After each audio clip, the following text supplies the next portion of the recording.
ঘরে তো আমরা প্রায় দিনই রুটি মাংস খেয়েই থাকি। রুটি মাংস খেয়ে মুখটা পুরো বেকার হয়ে গেছে।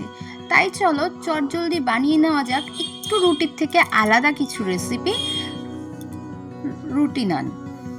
তো রুটি নান বানানোর জন্য আমরা নিয়ে নিয়েছি ঘরে পাতা টক দই। তোমরা যদি মনে করো বাজারের কেনা টক দইও ব্যবহার করতে পারো। এখানে আমি বেকিং পাউডারের বদলে ইউজ করেছি ইনো। তোমরা যদি মনে করো এখানে বেকিং পাউডারও ব্যবহার করতে পারো। আর তার সাথে আমি দিয়ে দিয়েছি 1 টেবিল চামচ খাবার সোডা। না, এটা কম্পালসারি না, তবে দিলে পরে খুব সুন্দর। দেখো আমার টক দইটা কত সুন্দর অ্যাক্টিভেট হয়ে গেছে, ওর মধ্যে থেকে কি সুন্দর বুদবুদে ওঠা শুরু হয়ে গেছে, দেখতে বেশ ভাল লাগছে জিনিসটা। এবার একটা বাটিতে পরিমাণ মতো ময়দা নিয়ে তার মধ্যে ওই ব্যাটারটা দিয়ে দিতে হবে। তারপরে দিয়ে দেবো ময়ামের জন্য নুন, অল্প পরিমাণ চিনি ও তেল। তেলটা দিতেই হবে কম্পালসারি, নয়তো রুটিটা বেশি স্পঞ্জি হবে না। ময়ামটা যদি ঠিক মতো না দেওয়া হয় তাহলে কোনোভাবেই জিনিসটা স্পঞ্জি হবে না।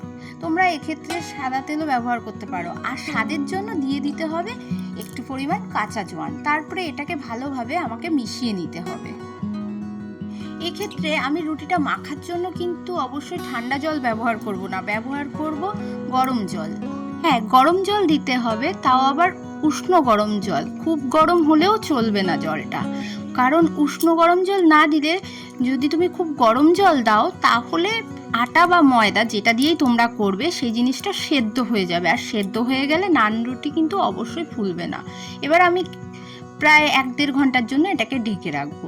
এই ক্ষেত্রে আমি একটু বাবার হেল্প নিয়েছি বেলতে, আর বাবা তো এইসবে এক্সপার্ট, সুতরাং কোনো দিকেই অসুবিধা হয় না আমাদের।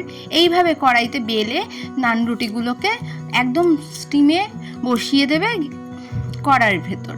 তারপরে একটা ঢাকনার সাহায্যে সেটাকে ঢেকে দেবে। দেখবে কিছুক্ষণের মধ্যে কত সুন্দর ফুলে উঠেছে নান রুটিগুলো। দেখো কত স্পঞ্জি হয়ে গেছে নান রুটিগুলো, মানে অনেকটা পাউরুটির মতো ভিতরটা যেন হয়েছে, আর কত স্পঞ্জি আর খুব নরম হয়েছে।